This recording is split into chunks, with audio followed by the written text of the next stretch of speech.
Good morning. Welcome to the Withensville Church of Christ Bible Class Hour. We're thankful that you've tuned in with us this morning. We are continuing on with our series called The Parent Trap, as Philip and I are exchanging weeks to bring forth to you, hopefully, some thoughts, some help, some motivation to be the parents that God has called us to be. We've called this The Parent Trap.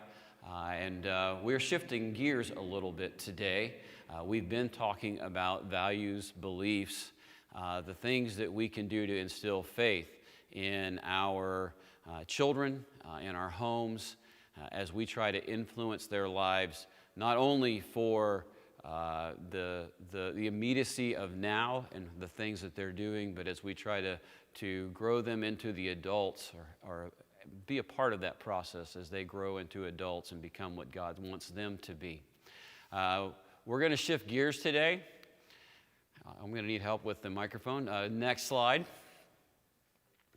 We're going to shift gears to something called Scream-Free Parenting by Hal Runkel. We're going to be presenting this information for the next 2 weeks. This has been a challenging book as I've read through things and have learned a lot about things that he has challenged us to do to raise amazing adults by learning to pause more and react less. Next. So, scream-free parenting, what is his definition of that? Learning to pause so you can respond more and react less. Taking hold of our own emotional responses no matter how anyone else chooses to behave. Learning to focus on yourself and take care of yourself for the world's benefit. I want to go into a brief history lesson of how we got to where we are. So the next slide will help us begin to look at this. You know, in the 1950s, the baby boomer generation came around. After World War II, all the Army soldiers came home, and we know they created the largest generation that we had seen in America for some time. And of course, with lots of babies being born, that meant we probably had the largest generation of anxious parents. The 1960s then came along. You can go back a slide, please. The 1960s came along and there was more social upheaval, leaving many uncertainties about what it meant to be a man, a woman, things about sex, parenting, race, and morality. Lots of stress in that time about all of those issues. The 1970s, there was an explosion of divorces, the decade of the self-esteem movement that was brought to us by Dr. Spock and his writings that emphasized praising kids into performing well and protecting them from ever feeling failure. And we know that that did not have the overall intended results, that we raised a generation that didn't know how to deal with failure because of that. The 1980s brought on things that we never would have thought, moving America even to a place of, are we really safe in our neighborhoods, in our homes, by the Tylenol cyanide tragedy where people died from taking Tylenol. The war on drugs and the Adam Walsh abduction case caused fears in our homes. And we got this new thing called stranger danger in our lives, that we locked our doors like we've never locked our doors before, and children learned to fear the unknown.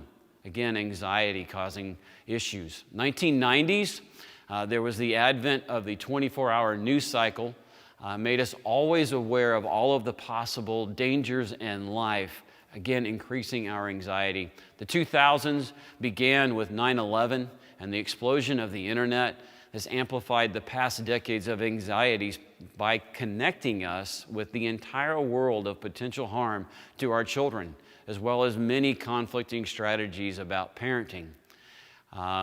All of this brought us to the place of high anxiety. I'm sure you've done an internet search before because your child may have had this symptom or that symptom, and all it made you do is have more anxiety about what is going on with your child. And so we live in this pressure-packed society of how can we raise our children and get the outcomes we want with the pressures that we put on ourselves and the pressures the society is putting on us. So, The overall thought here is becoming the cool parent your kid really needs. Every kid wants to have a cool parent.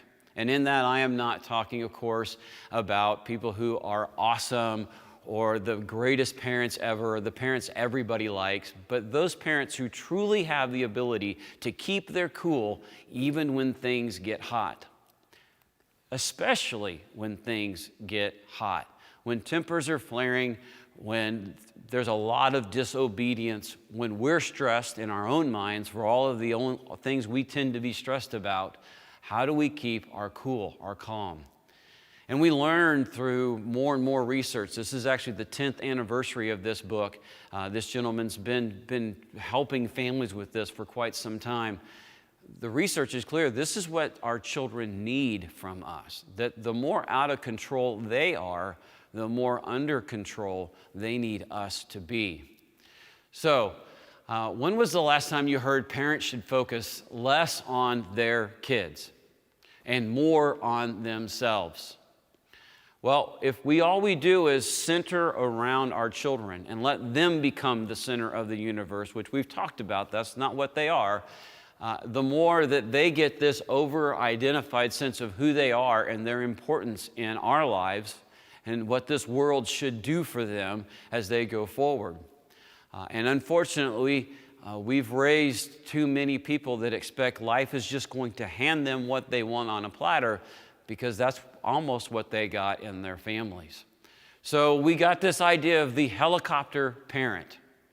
That idea that you hover around and you meet their every need, you protect them from the skinned knee, you protect them from that negative relationship with the friend, you solve that problem for them, and you just helicopter around making sure nothing ever goes wrong with that child.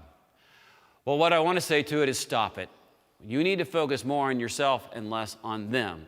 Truly, we went from a generation a long time ago that said children should be seen and not heard to the other pendulums of our lives revolve around our children formula, and that's what we center on. And that the pendulum went too far when we've got to the place that we are. The University of New Hampshire study stated that 98% of all parents have unleashed psychological damaging outbursts towards each of their children under the age of 5. And we could joke that the other 2% were lying. But thankfully, not all of us are screaming our heads off at our children all day long. But we know, if we're honest, we've all lost it. I know I have, and I can count just before my children turned 5, and not even as old as they are now. It's difficult, it's challenging to be a scream-free parent. So scream-free parenting is about calming our reactive responses to anxiety, being emotionally reactive-free, which means there's a lot of ways this could come out. It's not just screaming. It's overcompensating for your child. It's giving up on maybe they ought to be cleaning their room, they're not cleaning your room, and eventually you give up and maybe you clean the room for them, or the room just doesn't get clean. Or giving in. You're in the store and they want the candy, and eventually they wear and tear on you enough that you get them the candy or the toy. All of these reactions are different ways of screaming. They're us being not in control of ourselves. So, to continue with why scream-free, the idea is to envision yourself as a non-reactive yet fully connected relationship with each of your children. Non-reactive, staying calm. Therefore, remaining both calm and connected to the child regardless of how they behave. The number one leadership role in the family is of calming authority. I'm sure in your work, if you have a calming authority boss, supervisor, you go to them, they help you solve through the issue without getting emotionally out of whack, and then you are feeling better about leaving their office and going back to what you ought to be doing in your job. So becoming scream-free allows you to treat yourself better than you ever thought you could. You don't have to stay high-strung. You don't have to stay stressed. The child's going to have enough of that in their own lives. They need us to be different. So why scream-free? It all starts with one fundamental shift. Parenting is not about children. It's about parents. When Philip and I were laying out this class, we thought it would be interesting that the very first thing we would hit on, beyond the idea of raising faithful children, would be, let's work on the parents first. Let's not work on the kids first. And this book really brought this to light. The greatest thing you can do for your kids is to learn to focus on yourself. Something about that seems like that's against the rules, don't you think? And that's not really the case. By focusing on yourself, you will have a calmer, happier relationship with your whole family. Later, we'll talk more about it. I think there's a chapter later in the book about the idea of if you're on an airplane, you put the oxygen mask on yourself before you put it on your child. Because if you stop breathing before you manage to get it all the way on your child's probably not going to get it on also. That's not just an analogy for an airplane ride. That's an analogy for everyday life. Before we can meet the needs of our child, even our spouse, and what our family needs us to be. So, as we continue with it's not about children, it's about parents, it's a given that there are points in this world we can control and things that we cannot control. I'm sure you've heard this before. You know, as you look at life, what can you control to help your situation, to make your situation better? And then what are all of the things that are out of your control? And the simple question is which should we focus our attention on? So the difficult question is which category do your kids fall into? The things you can control or the things you can't control? And if you haven't learned by now, your children have a mind of their own. Whether they're 18 months old or 3 years old or 13 or I have a 20-year-old, they have a mind of their own and they're going to do what they need to do or what they want to do. But even if we could control our kids, should we? Is that really the dynamic of a relationship we want with them long term? It feels like for all these years teaching Bible class to teenagers and trying to explore an idea of who God is, you know, He could have created us in a mindset that He controlled us. And therefore, there would be no sin. There would be no, all of the pain and suffering on this earth. Life would be so different. But He gave us the ability to choose and thus have a free will. That's what our children have as well. And if it's good enough for our Heavenly Father to want us to choose and have free will, maybe there's some wisdom in that even though we might want to control them in moments because they aren't doing what we would have them to do, they're giving us attitude in a way we don't want to deal with their attitude, we probably shouldn't be about controlling them. But the really complex question or the hard question is, what if it's not the kids who are out of control? What if it's the parents that are out of control? So you'll see on the next slide a crazy little chart. Emotional react. What is our biggest enemy as parents? It's not the iPad or the smartphone technology. It's not the idea of what happens when our kids come across bad influences. It's not even the idea of what happens if our kids struggle with drugs and alcohol, as scary as those things are. But our biggest enemy as parents is emotional reactivity. We get out of control in dealing with them. We get out of control emotionally as we are dealing with them, and we stop being what they need us to be. We're not helpful to ourselves, and we're not helpful to them. Now, we're going to have to deal with the inappropriate use of technology with our kids. We're going to have to deal with what happens when they are surrounded by bad influences. And we may have to deal with experimentation or worse with drugs and alcohol. But instead of anxiously trying to control our kids, let's concentrate on what we can control. And that is calming our own emotional knee-jerk reactions to whatever they come in the door saying to us, whatever the moment brings in that morning. So it's not, again, remember, we're talking about it's not about children, it's about parents. So if they get loud and scary, if I get loud and scary and intimidating, I might get compliance. Maybe in the moment, maybe eventually, but at what price? This compliance may serve us, like I say, in that moment. But what type of relationship will we have if I keep parenting by reactive intimidation? If all they are is they're obeying because they're scared of me, that is not a lasting, intrinsic heart motivation to do what they need to do. Now, there are moments that we need to keep our children safe. In the Bovary house, when they were little and they had legs and they could run away from us, we got pretty intimidating when they started running away from us because we were scared that if they ever ran out into the street, a car might run over to them.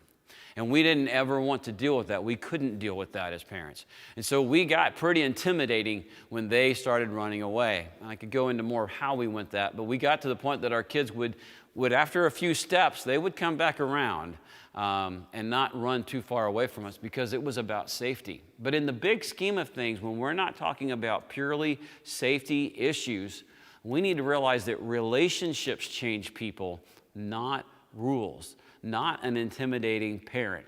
I've met many people that came from difficult family situations. And one of the things that they can say is kind of a glue that held them together. It was one teacher. It was one coach. It was a grandparent. Maybe somebody in the neighborhood that took a special interest in there. But that relationship of that one person is what helped them see that they didn't have to stay stuck in a negative situation the rest of their life. They didn't have to continue the pattern of an unhealthy family and an unhealthy lifestyle, but they could go out and they could live a healthy lifestyle and have a healthy family because that one relationship changed them. So, where does our emotional reactivity come from? Well, parents feel overstretched, overcommitted, underprepared, and underappreciated. And actually, as I look around social media, as we social distance at this time, I'm seeing amazing things happen. Good friends of mine, the wife posted a picture of the dad taking their two daughters out for a walk. The dad was walking, the two girls were in a wagon, and the comment was, "Nothing like daily walks with Dad." Maybe this time has given us, this coronavirus pandemic, has given us the ability to slow down finally and have the relationship time that we need so that maybe we aren't feeling as overstretched and overcommitted and therefore underprepared and underappreciated, that maybe we're finally getting to a healthier look at the other side of the coin because life has forced us to stop. You know, my hunch is eventually when life resumes, we're going to be giving the temptation to go even faster pace back into life than we left it before as we try to make up and redo and reconnect. And I would just hope that we can all gain some life-changing lessons out of this slowdown, that we don't have to live that crazy lifestyle. Especially for the sake of our children. We don't have to live that crazy lifestyle. And that's me, that's everybody, as we are in this time of sheltering in place. But you know, as we live that life, it means most of us have this gnawing sense of inadequacy. And that we leave parenting moments realizing we blew it. We weren't what we intended to be. We weren't what God called us to be in that. So I want to introduce you to a new mindset, okay? And the mindset that we have been under for a long time is that we are responsible for our children.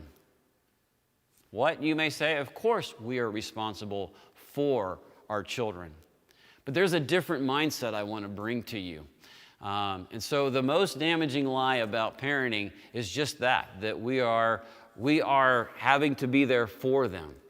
It is our job as parents, or a typical definition of parenting, is our job as parents to get our children to think, feel, and especially behave the right way. And it is not our job to make them do anything. I don't know if you've realized it. We've already talked about this. You can't make your children do anything.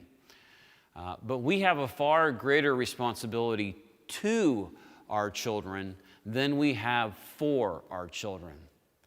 We are much less responsible for our children than we've ever been told. Because remember, they are a free will spirit able to make choices even as small children.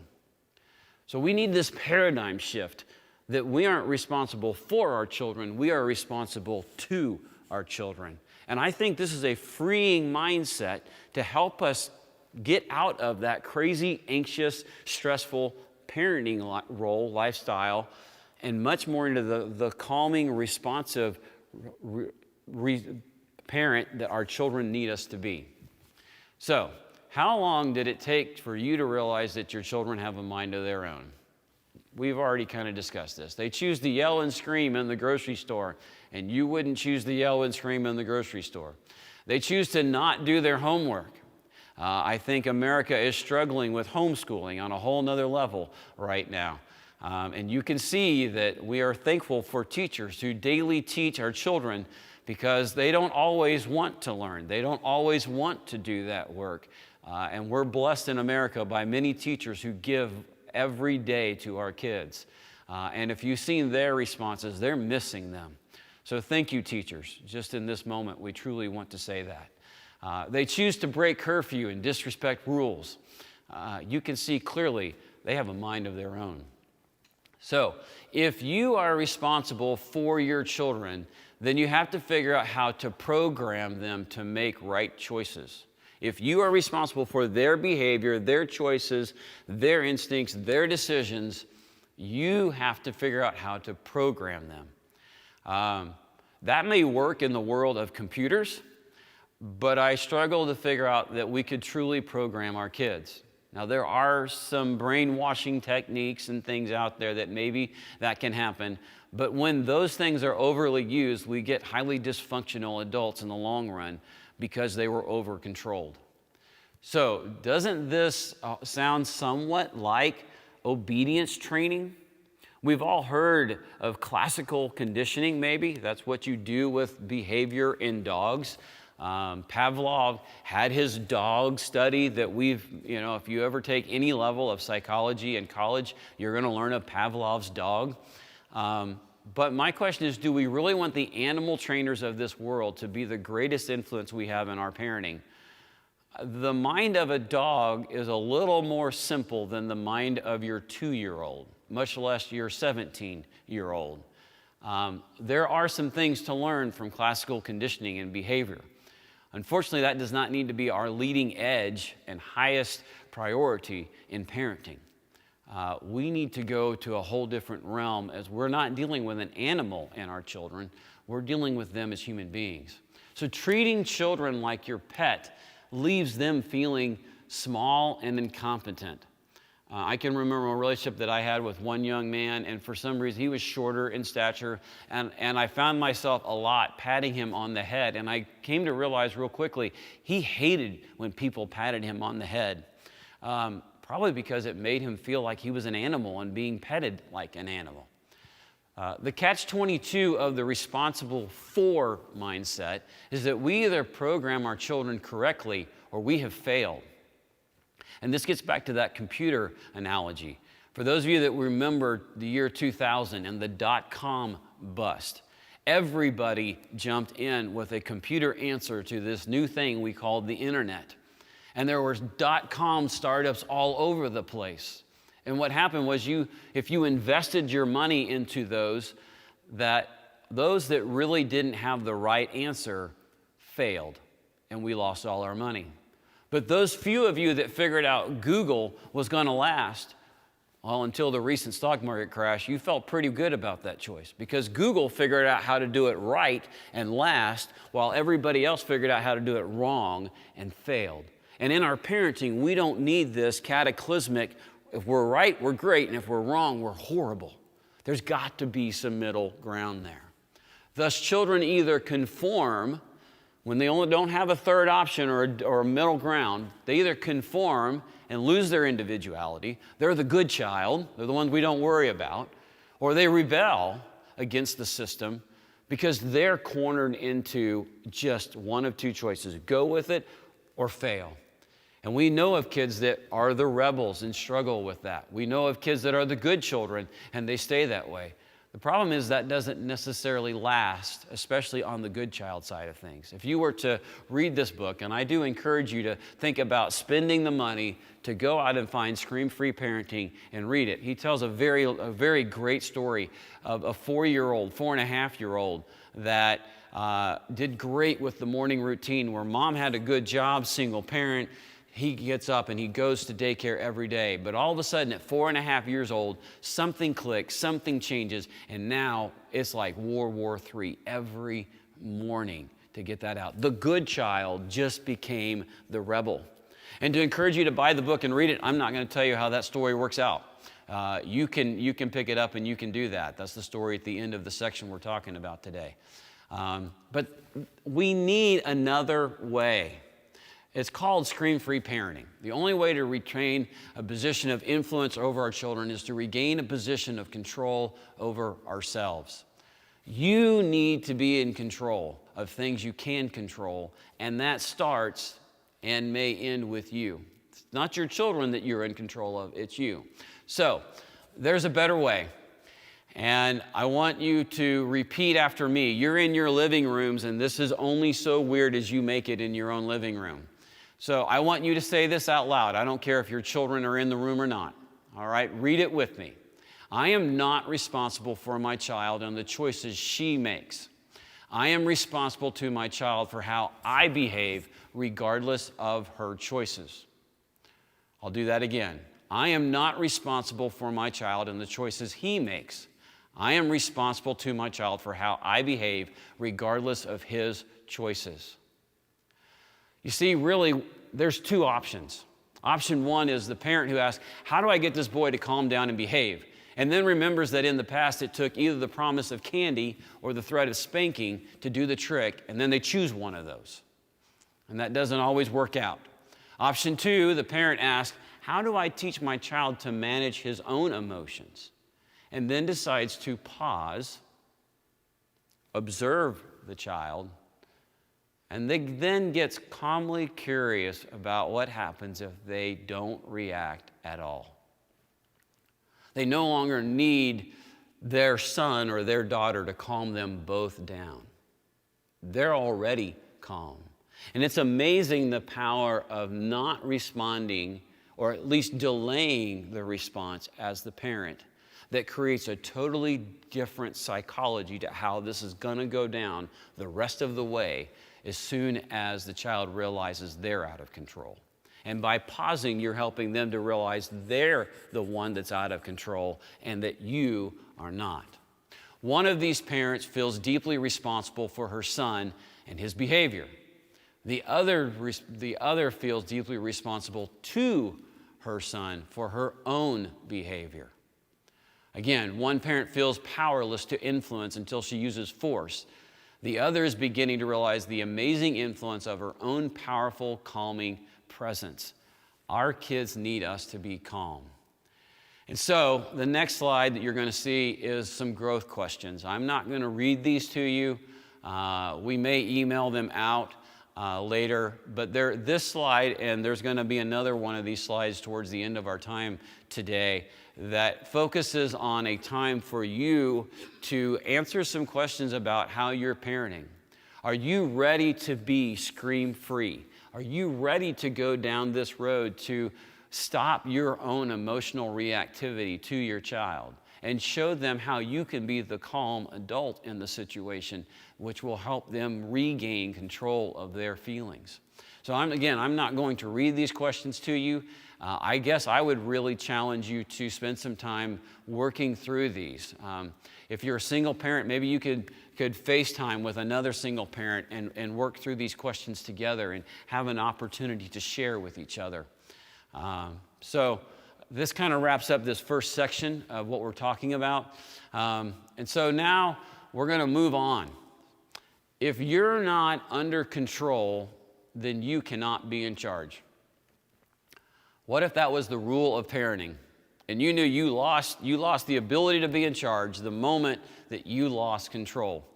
I remember the 1970s Incredible Hulk TV show, and the infamous line from that is, "Don't make me angry. You wouldn't like me when I'm angry." And unfortunately, what Bruce Banner is doing in that moment is he's beginning the play of the blame game. And truly understanding the plight of Bruce Banner, he really was out of control.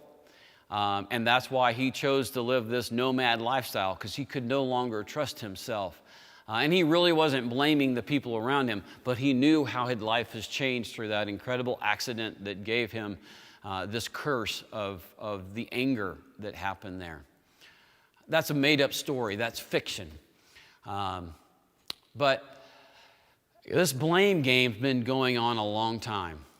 It all started back in the Garden of Eden with Adam and Eve. And what happens? Adam immediately blames Eve.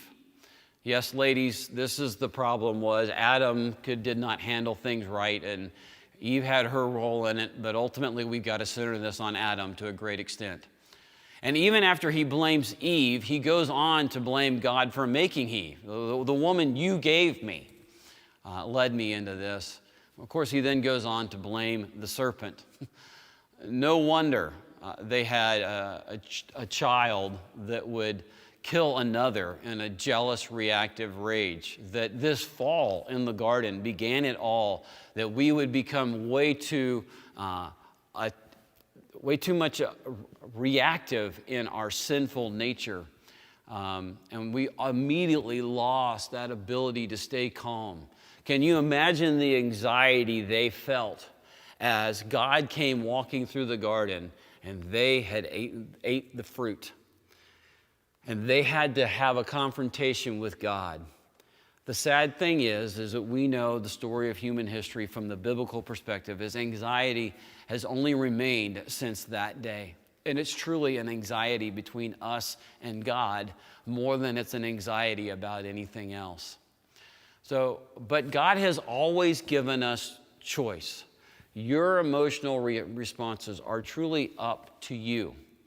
No one makes you, just like you can't make your child, no one can make you emotionally respond in any kind of way. And this is a challenging thought. This is taking us to a place that we are going to be we're holding ourselves to a higher level of accountability of how we maintain our emotional countenance, of how we keep ourselves under control. We don't always want to do that. It's not always easy, but the reality is your emotional makeup, your emotional choices are your responsibility to yourself and in nobody else. So, learning to be in control means taking responsibility for your decisions before, during, and after you make them. That's one of the things that makes it out there. I don't handle every situation perfect with my own emotional reactivity. I doubt you do as well. But what I've had to learn is I've had to take responsibility for them. And that could be in situations at work, that can be in situations in my neighborhood, that can be in situations especially in my family, with my children and with my wife. So, do you believe the statement, your children cannot push you over the edge, press your magic buttons, or bring you to the brink? It's true. They aren't that powerful. It's not a possibility. We as the adults are allowing for that to happen when that happens. So it's an excuse when we say, they made me do it. They pressed my buttons. They can't make you do anything, just like you can't make them do anything. So a whole new analogy I want to bring to you. We love the remote control in America. I can remember a commercial, and this is brought up in the book as well. I think it was the late 70s. It might have been the early 80s. It was the beginning of the remote control in America. Now, back then, a remote control didn't look like the picture you're seeing on your screen. It actually had a wire coming out of the back of it, and it went to the cable box or the back of the TV because we hadn't developed the technology yet for it to truly be wireless. But they hold up this remote, and the wife comes in, this old commercial. The wife comes in, and the husband says, "What's for dinner?" And she immediately goes on and on with this blurb about how her day was and how she's emotionally tired and all these things. And he hits a button on the remote, and she stops.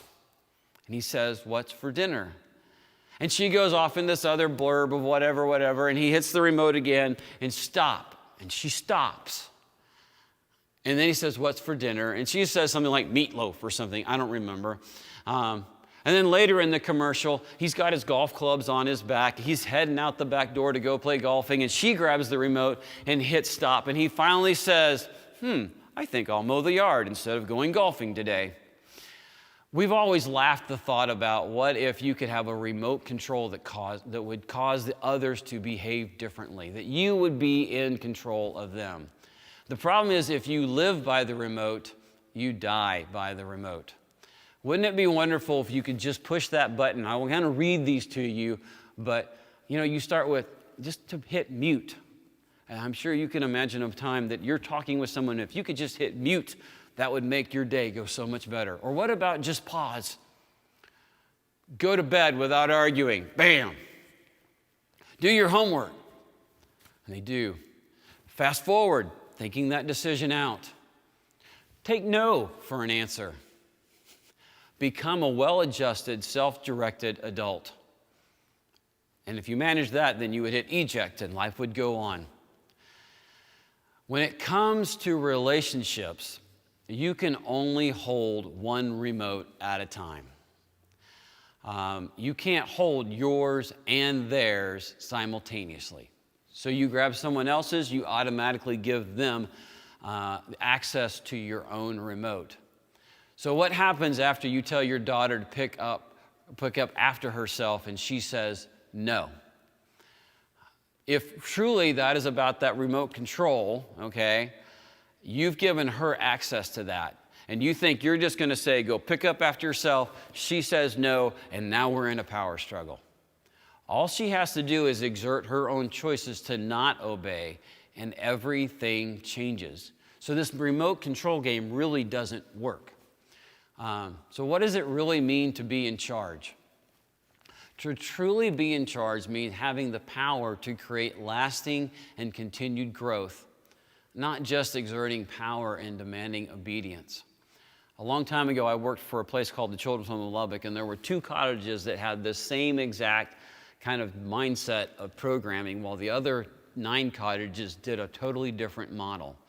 But in these 2 cottages, as they worked with some more difficult kids, one of the cottages had this mindset of exerting control and demanding immediate response to that, immediate obedience. The cottage I worked in, we had the idea of how do we learn to give these kids internal control, which would last them beyond the moment, that they would have a self-controlled, self-directed lifestyle going further, because these were behaviorally out of control kids. 2 different philosophies. My very first day on the job, one of my coworkers said, so what's your philosophy of care? And I was 22 years old and I had no idea what she was asking, and I have no idea what I even said to that question. But she went on and taught me the wisdom of we want to help them influence their hearts, not just control their behavior in a given moment. And I'm thankful for her influence in my life to this day. So to be in charge as a parent means controlling yourself so you can influence your kids. Your goal is not to control, your goal is to influence. So what does it mean to be in charge? And this is really kind of where I wanted to get to today in this one thing here. If you've learned anything, I hope this is where we can come down to today. That unless your children are free to make their own choices, they can't learn the connection between choices and consequences. A long time ago, I went through a training called the Overindulged Child. It's one of the best trainings that I've ever been to. I think I still have the material on it. But it really went through the process of what is an overindulged child. It's a child that when they walk in the room, and the one example I remember them giving is they walk in the room and grandma and grandpa are raising this kid. They walk in the room and grandma and grandpa, elderly people, are sitting there, and the kid walks up to grandma, and basically without even saying a word, grandma gets up and gives the child her seat. It's an overindulged child that child has learned whatever I want, I get, and they're not going to do anything about it. And those children end up causing lots of problems on our system. And it's amazing how that's a very extreme case of an overindulged child. But there's a lot of ways we indulge our children and create bad habits in them. And when we do that, they don't learn the difference between choices and consequences. They learn life's going to give me what I want. So if your goal as a parent is to force compliance at all costs, you're making parenting into a warfare. Isn't it funny that we even use warfare terminology? You better pick your battles. I had no idea where Kevin was going this morning. He's going to echo, I think, a lot of things that we've talked about this morning. We're going to sing a song, as I saw the song list coming into the building this morning. The battle belongs to the Lord. And quite honestly, as I have sung that song for many years, I never thought about that as in raising children. In heavenly armor will enter the land. That land is my house. With my children. And the battle is not mine to win. The battle is the Lord's. In Deuteronomy chapter 20, verses 3 and 4, Moses is telling the people, as you go into the land, God has this. God is going to take care of this. He's going to give you the land. It is not, you are not responsible for the outcome of this victory. You are responsible to God to be what He called you to be, and just do that. God will take care of the rest. So if you join us for worship this morning, I hope as we sing that song, you can think of those battles you've been struggling with in your own home, raising your own children as they are struggling with whatever they are. And I pray that as we sing that song this morning, that you can lift that up and you can give that battle to God and remove yourself from that. I think the blessing will be as the power struggles will begin to leave your house. And you will find that you can be that calm, directive parent that we've really talked about this morning. So we come down to, as we close, another set of growth questions. Again, I'm not going to read them to you. This might be the easiest to find if you pull this video back up when we post it. But I would ask you again to spend some time this week on these questions. This class really in its base form was going to be a discussion level class. But as I prepared more for this week, and as we talk about scream-free parenting, I realized these 2 weeks probably would not have been discussion-based. They would have been challenge-based with homework. So truly, I want to offer this set of questions and the previous set of questions up to you as homework. Come back to next week's lessons as we will conclude. We'll do the second half of Scream-Free Parenting. Philip will be teaching with the idea that you've done your homework. You've thought through how you can be a calm, responsive parent no matter how crazy your children get. Thank you for joining us this morning. Truly, the battle belongs to the Lord in all things. As we suffer through this pandemic, as we are feeling the effects of social isolation, please keep connecting with your family and your friends however you can. Thank you for joining us this morning. It probably doesn't need to be said, but this feed is going to go away at the end of this class. And if you're going to join us for worship, you need to make sure you click on the other feed that will be the live feed for worship. May God bless you as you raise your children, as you become more of the parent He wants you to be. Thanks.